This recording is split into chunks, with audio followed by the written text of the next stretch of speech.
Hey guys, welcome back to my channel. It's Trisha from Devoted Healthcare Consultants. Thank you for coming and checking out my video today. And happy holidays to you and everyone out there who are celebrating the holidays and getting ready for the holidays and everything. I know it's crazy. The stores are busy, the streets are busy, everything's just crazy.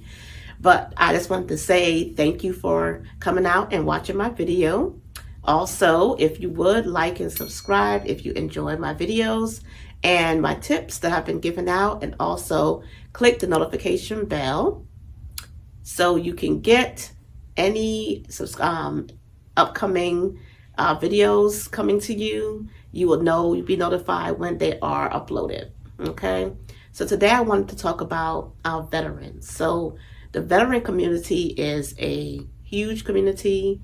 They have served the country. They've been here for us, taking care of us, watching the borders and everything. My husband is also a veteran, and I have many veterans in my family that have served the country. And that is a group of people that need care as well. And that is something that you should look into, is caring for our veterans. So, of course, you have to become a provider. You do have to do your research for your region, wherever you're located.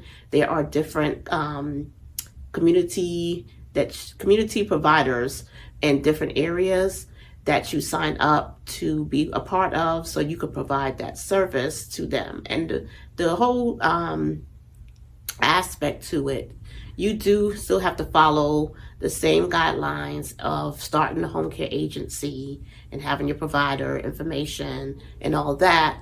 You would then have your nurse go out and all that and evaluate the client and all that thing. But before getting to that point, you do have to become a provider and become a provider on their provider list.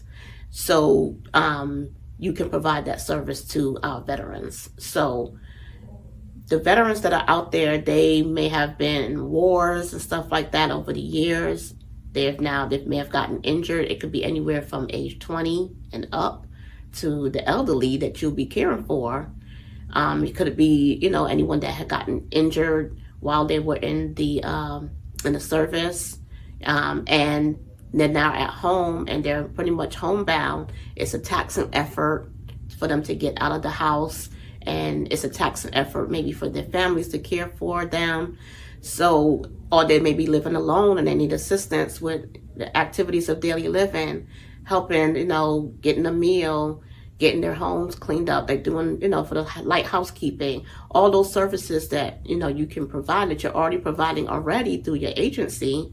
You can provide that to veterans as well. And you can get paid by the government. And getting paid by the government, that is guaranteed money.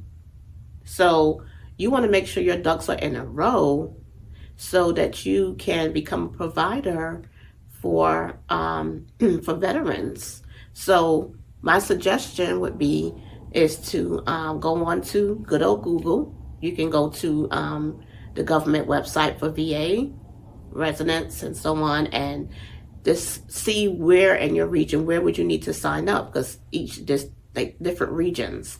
So there's Optum is one that covers a certain region. There's Tri-West that covers another region as well. And you can either just like Google Tri-West or Optum and see what areas they cover. If your state falls within that region, then you would follow the steps in order to get onto their provider list. You may even have to make a phone call, or it's just a little digging, but just look into that, because that would be a good sector for you to get into once your home care agency is established. You can care for these residents at home.